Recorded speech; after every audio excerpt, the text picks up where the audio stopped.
dos países modernos é o seguinte: teve sua origem na Europa por volta de mais ou menos 1890, por aí assim.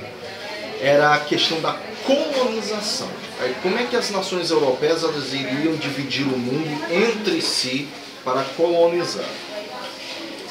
E desse acordo começou a nascer as fronteiras que, por exemplo, você hoje vê na África, no caso aí, dividida territorialmente entre brancos, né? Mas não dividida etnicamente entre os negros. Agora, por que etnicamente entre os negros? Deixa eu explicar. Quando os brancos vieram e dominaram... Oi, bom dia. Quebrando aquela relação amistosa, então, da escravatura, né, que iria ser... Não, da escravatura que iria ser abolida, né, vamos dizer assim, tanto na Inglaterra quanto no Brasil, de uma maneira tardia, porque só foi em 1888. Ah, Napoleão Bonaparte. Aí o que aconteceu? Essas fronteiras elas foram quebradas, tribos rivais tiveram que viver nos mesmos frontes. E, por exemplo, o que está acontecendo na Somália? Porque uma facção de negro está matando a outra e a Somália praticamente não existe mais a Somália. Existe um retalho de país. São 7 regiões divididas entre as tribos mais poderosas. E que vez ou outra, por isso que se vê em televisão o seguinte: um grupo terrorista sequestrou um navio petroleiro de uma bandeira europeia, coisa assim. Por quê? Para exigência, exatamente, exigência de resgate para o financiamento para as armas para conseguirem matar outros negros. A bomba nuclear do Einstein. Não, não é essa. Mas não. Matheus, cala a boca. Aí, a partir dessa miscigenação. Dessa conferência, praticamente quase no fim do século XIX, no início do século XX, as nações europeias decidiram como iriam dividir o mundo. Aí você está falando sobre amarelo. No caso, a colonização na Ásia foi a mais difícil que os europeus puderam enfrentar. Por quê? Houve a revolta dos Boxers. Os Boxers, na verdade, eram um grupo que professava, vamos dizer assim, o confucionismo, né?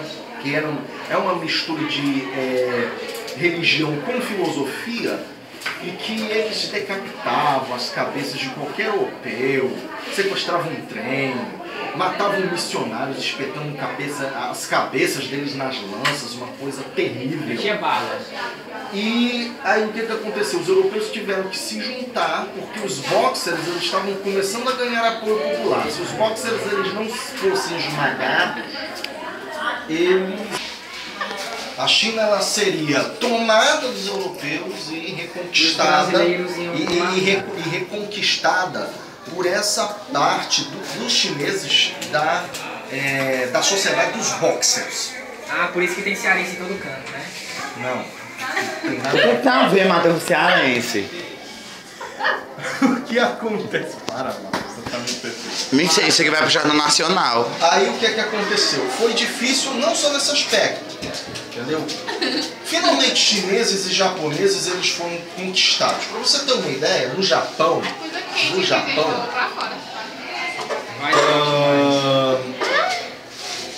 os europeus para conquistar o Japão, os japoneses eles só realmente negociavam muito mais com os holandeses, entendeu? Depois sim, os europeus eles começaram a pegar e negociar ainda mais e finalmente dominaram o Japão. Só que o Japão, os japoneses, eles foram espertos. Eles não fizeram como os chineses, como no caso dos Boxers. Eles fizeram o seguinte: tudo bem, tá bom, vocês dominaram aqui. Vamos aprender com eles como eles dominam os outros para a gente também se tornar dominador. E o que eles fizeram? uma massa de japoneses foram enviadas para os Estados Unidos e Inglaterra para aprender toda a tecnologia ocidental. E o sucesso foi de uma tal maneira que os japoneses eles construíram sua indústria bélica e por volta mais ou menos de 1800 e alguma coisa, 96, parece. Acho que não foi 1896 não, isso já foi um pouquinho mais para trás. 2014. Não me lembro a data. Eles derrotaram a Rússia. Derrotaram a Rússia numa batalha. Conseguiram as outras ilhas, que a Rússia tomaria mais tarde. Por exemplo, as Ilhas Kurilas foram tomadas dos russos pelos japoneses. Nesse quase final do século XIX. Então, deixa eu ver se eu entendi. Então é por isso que o Rafinha tem a família de música. Não. Não é por isso. O que tá uma coisa com a outra, Matheus? Não tem nada a ver com a graça dele. Aí preste atenção numa coisa. Estão prestando. Preste atenção numa Os coisa. telespectadores agradecem.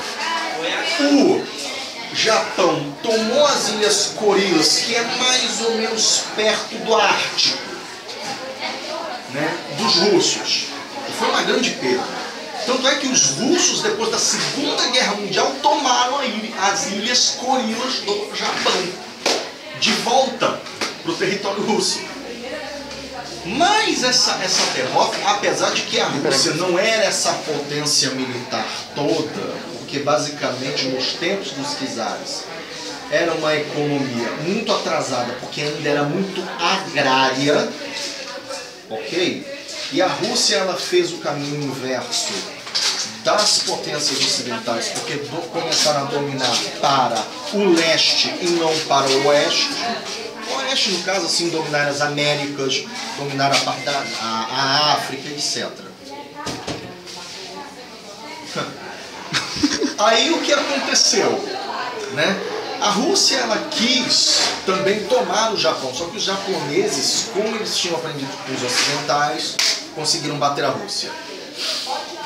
A partir daí, e de 1936 agora para frente, quando a ideia do shintoísmo estatal ela é implementada pelo imperador Hirohito, correto? Porque viram a sua força dentro da Ásia, os japoneses começaram a conquistar outras terras, conquistaram parte da China, conquistaram parte da Coreia. Não, na verdade a Coreia toda, porque a Coreia é uma península só. Coreia do Norte e Coreia do Sul é um outro contexto. O que aconteceu foi que a Coreia, aconteceu que o Japão... E o Luiz Inácio Lula da Silva conseguiu se eleger em 2002. Com essa interferência estava trabalhando os europeus, que eram aliados dos Estados Unidos. E os Estados Unidos... através do Bill Clinton, mete a pé no Afeganistão. Matheus, cala a boca. Tentaram pressionar o Japão economicamente para que eles saíssem das concessões europeias. Pois, senhor Kélio, o nosso telespectador Rafael tem uma pergunta a lhe fazer. Pode ser? Tá, pode sim. Creio eu que essa pergunta não é relacionada a este assunto em si, mas no termo da história em geral. Ok. O que o senhor entende sobre a Tríplice Aliança e a Tríplice Entente? A Tríplice Aliança e a Tríplice Entente foram configurações da Primeira Guerra Mundial. Mas não precisa explicar do Gênesis não, vai, resume. Basicamente, houve o confronto entre o Sacro Império,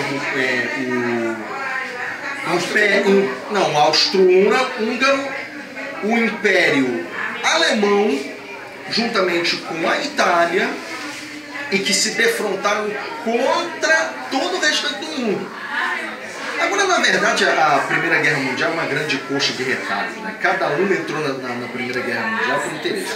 Por exemplo, a Alemanha tinha ultrapassado a Inglaterra em termos industriais. E até então a Inglaterra ela dominava industrialmente.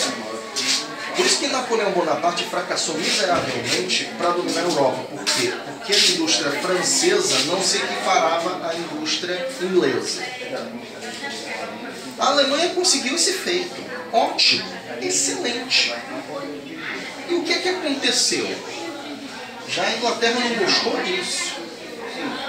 A Alsácia-Lorena eram territórios fronteiriços disputados entre a Alemanha e entre a França.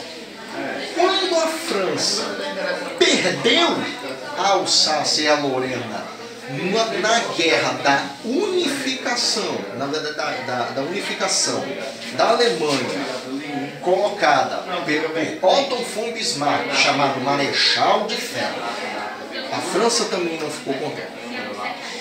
E a Rússia, que foi o terceiro item dessa história, não gostou do projeto ambicioso que tinha a Alemanha da estrada de ferro Berlim-Bagdá. Por quê?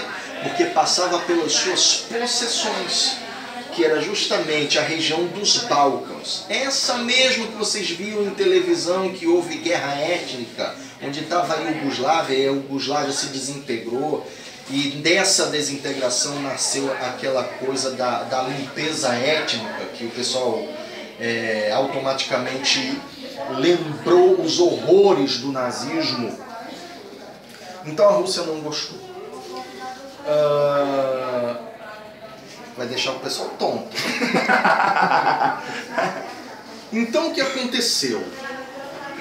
O assassinato do arquiduque Ferdinando provocou a Primeira Guerra Mundial, porque todos já estavam, primeiro, esperando um acontecimento para que se declarasse a guerra, porque já havia uma corrida armamentista de todos os países, inclusive da Rússia, que já não tinha tanta condição, assim, é o país mais pobre da Europa.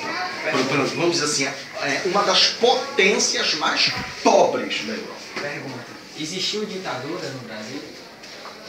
Não, ditadura no Brasil, isso é outra coisa, já tem Primeira Guerra Mundial. Responda. Mas enfim, estão mudando de assunto. Questão de ditadura no Brasil. A gente tem que se lembrar que a coroa portuguesa fugiu de uma ditadura, a de Napoleão Bonaparte. Porque é o seguinte, a Inglaterra ajudou Portugal e Portugal queria se manter neutro. Só que neutro apenas politicamente, né? Um apoio envergonhado à Inglaterra. A partir de 64? Não. Isso aí foi por 1807. A partir de 64. Então o que aconteceu? Houve a fuga, com a consequente fuga e chegada da coroa portuguesa, elevou-se o Brasil de colônia a império. Do império se formou o quê? Um país independente, através de Dom Pedro I, que se colocou como o primeiro ditador do Brasil. Ok. Primeiro ditador do Brasil. Muito obrigado. Já acabou a participação. Gente, muito obrigado. Peraí.